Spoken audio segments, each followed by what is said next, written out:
Hello everybody and welcome to Insider's Guide. Today we're discussing what is arguably the only true destination ski resort in the state of Wyoming, Jackson Hole. This Insider's Guide is split into 3 parts, and the first has some crucial background information. As such, if you haven't already, go check out part A before watching this video, in which we're discussing the Casper and Thunder areas of the resort. Without further ado, let's continue in Insider's Guide to Ski Resorts, Jackson Hole.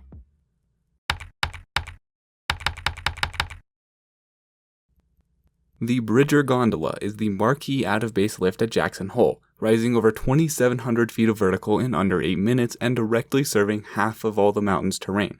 I personally don't like the design of the cabins, as I guess I'm at just the right height that it's impossible for me to sit up straight. But aside from that, the biggest complaint with Bridger is that it can get really busy. So here's my advice on avoiding the Bridger lines. If there's a long line at Bridger, take Sweetwater to Casper instead. Or, if Casper is busy, you can go all the way over to Teton instead. Another lift that is a culprit of getting some decent lines is the Casper Quad, here. Casper serves a load of good-groomed blues, one of the only true blue groomer pods in the resort, so it makes sense that it is quite popular.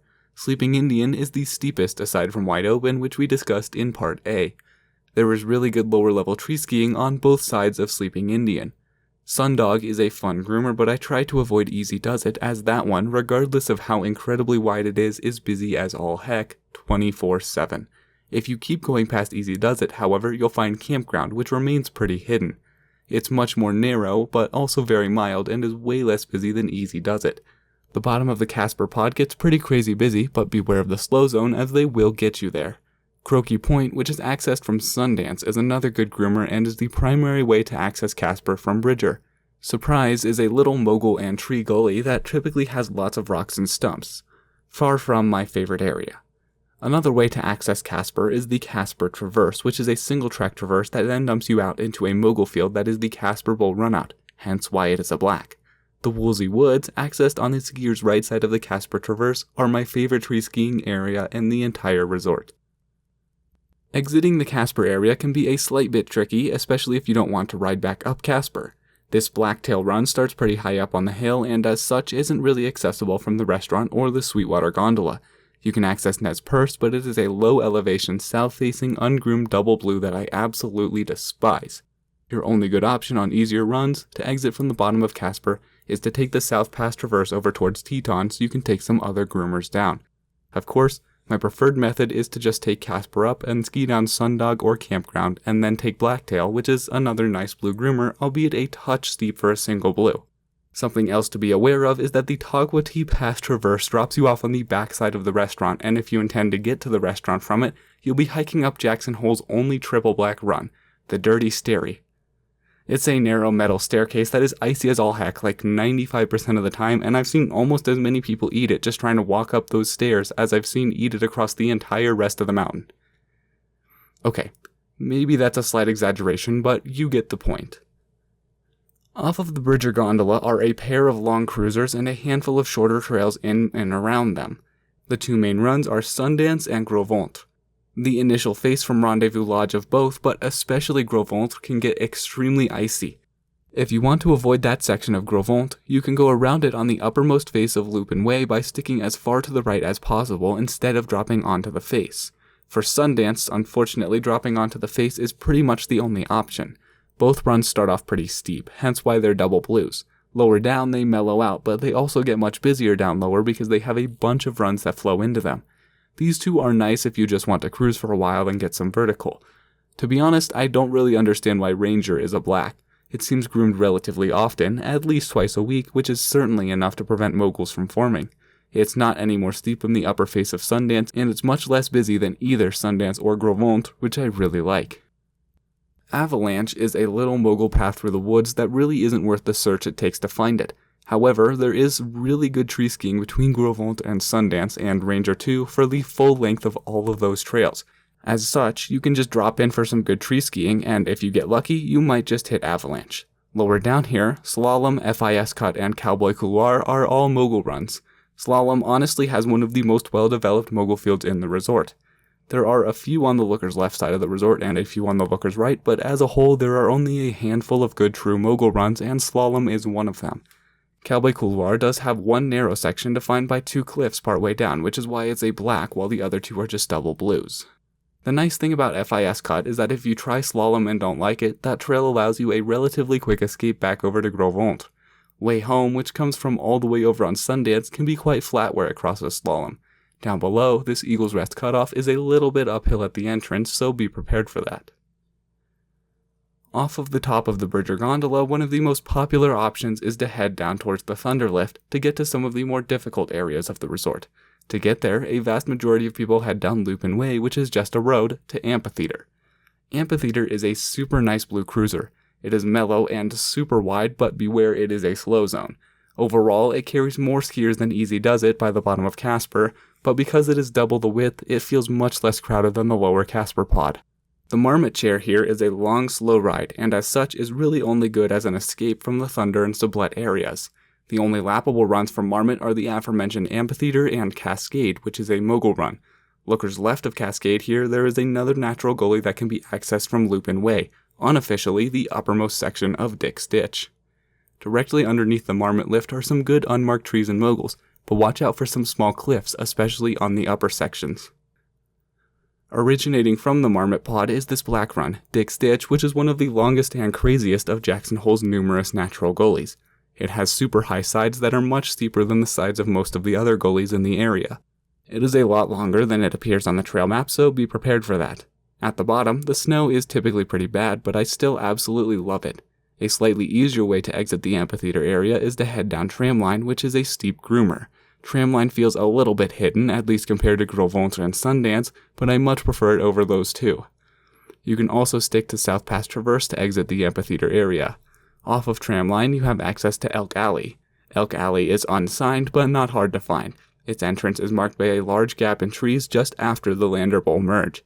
It's nice and mellow for the most part, but drops off into a steep mogul face at the end. Now, for the main event of this episode, Thunder. Thunder just got upgraded to a high-speed quad in the summer of 2023, and because of that, it's now easier than ever to access some of what makes Jackson Hole infamous. Now, with the new lift, it has contour, 90 degrees, or sideways unloading, whatever you want to call it. But regardless, exiting left on Thunder, instead of facing Sublette like you would expect, actually means facing down the hill, and exiting right means facing up the hill. You just gotta trust me when I give these directions, however nonsensical they may sound right now. Now, Thunder has 3 main groomers. We just talked about Amphitheater. To get to Amphitheater, you can exit right to go to the saddle, or exit left to go to the traverse. The saddle entrance is significantly harder, with moguls on the skier's right side and a super steep, icy, albeit groomed face on the skier's left. The traverse has you go down the ridge for about 50 yards before making another left turn where the signs point. This goes around that main headwall and is the only single blue way down from the top of the Thunder lift. The other 2 groomers are both double blues that can take you down to the Sublette lift, from which you can take South Pass Traverse back to Thunder for another lap if you so desire. Grand goes down the ridge for a ways before turning right and dropping down towards the bottom of Sublette. Exit left off Thunder to access it. It is super wide but gets a bit icy due to its south-facing slope. As you head down the ridge, if you keep to the right of the tram tower, you'll get funneled onto a road that then switches back to Grand. There are some nice trees and small cliffs that can be accessed from this road. Laramie is a narrower groom strip on the looker's right side of the Laramie Bowl, which we'll discuss much more of in Part C. Its main entrance, opposite the Amphitheater Saddle, is even steeper and icier than Amphitheater Saddle. That entrance is accessed by exiting right off of Thunder. However, there is a little single-track traverse that goes around the iciest and steepest parts if you want. To access that, exit left and stick to the right side of the ridge, looking for a sign on the right side pointing you to it. As a whole, Grand is wider and thus seems much less busy than Laramie. As such, I much prefer Grand. Gannett, the other double blue, really should be a black in my opinion. It is hard to find, and to be honest, the best way I can describe it is that when the groom strip of Grand turns right, keep going straight and aim for a gap in the trees. Gannett is typically moguls, but features a number of natural obstacles more reminiscent of the lower faces than a double blue. If you stick directly under the tram, you'll be confronted with a split to go left to Thunder or straight to Riverton Bowl. If you're seeing that sign, you'll need to traverse way to the skier's right side to get to Gannett. But at that point, you can just go down Riverton Bowl, which really isn't any harder. Riverton Bowl starts as a mogul field under the tram line and then opens up into more of a bowl with some decent-sized boulders to navigate around. Just lookers right of Riverton Bowl is the Thunder lift line, which offers some decent side hill moguls if that's what you're into for some sick reason. Very near the bottom, there is a huge cliff on the skier's right, looker's left side of the lift line that is open for people to jump off of. Because of its visibility from the lift's bottom station, I have heard this cliff referred to as the Hollywood Cliff. Up above, the Thunder Black is typically a mogul run, and while it's not exactly Mary Jane caliber in length, it will certainly burn 'em. Occasionally, Thunder will be grimmed, so it's always good to check it out on the grooming report beforehand. Hoops Gap is one of 3 double blacks in the Thunder pod. It is easy to miss. The easiest way is to go down the Thunder lift line, then, when available, cut over to an unnamed mogul run skier's left when you see its entrance. From that little cut, you will then see the Hoops sign after a while. All of these runs under the lift here face north, and as such have some really good snow. Hoops has a couple of different routes with a couple of big boulders right in the middle of the run that make for some small chute sections. The skier's right side is more popular, and the skier's left side, while less trafficked, is even narrower. The bottom of the run as a whole has some large boulders to navigate. Obviously, Hoops is very steep. However, compared to runs such as, say, the Alta chutes, I would say that it is easier. Just above Hoops is the Tower 3 chute, which is named for the tram's third tower on the ridge above. Tower 3 starts with a big mogul field before narrowing down and splitting into 2 different chutes. I recommend the left-hand chute for better snow. Both sides actually have enough room for some small turns, and the bottom comes back together and is more skied off. It's a super visible and accessible chute, so I'm not the biggest fan of Tower 3. Sometimes the top mogul section will be closed off, but you can still access Tower 3 by taking an immediate left as soon as the fence ends. There is tons of good tree skiing with some cliffs thrown in here and there everywhere on this north face from Tower 3 all the way down to the lift. It gets easier the further down the ridge you go before dropping into the trees. My personal favorite run in all of Jackson Hole is the third double black in the Thunder pod, Paintbrush. Paintbrush starts off as a nice mogul run that is always really soft, regardless of the weather. In fact, I'd argue that it often has the best snow on the mountain, always at minimum chalky. It is accessible from the easy entrance to Amphitheater, exiting left off Thunder and flipping around onto the Traverse. The run progressively gets narrower, but as a whole it maintains plenty of room to turn. At the bottom there is a cliff-riddled area that has a couple of real narrow chutes that flow into one bigger chute. You can traverse far right to avoid this if you want. If you traverse far right, you'll be skiing into the area known as the Toilet Bowl, a large, wide, open bowl area that is accessible by traversing skiers right from Amphitheater or from the Tower 3 and Paintbrush double blacks. It sometimes has moguls and is sometimes more powdery, but as a whole it's a really nice area. Now, we've got just a couple more areas to discuss in this episode. Believe it or not, this headwall, Casper Bowl, and Crags terrain is all accessed from the Sublette chairlift, but I'll still talk about it in this episode because it fits better in this zone. These areas are traditionally accessed via a 15-minute moderate to difficult hike originating from the skier's left of Ten Sleep, just above Snag Tree. I believe there are also other hiking routes, but that's always the route I've used. The most efficient way to get there from the base is via the Tram de Corvus Couloir, but any route that gets you to Ten Sleep will get you there, obviously. At the top of the hike, you can put on your skis and have access to Coombs. Coombs, named for the legendary skier Doug Coombs, starts off wide open and then splits lower down.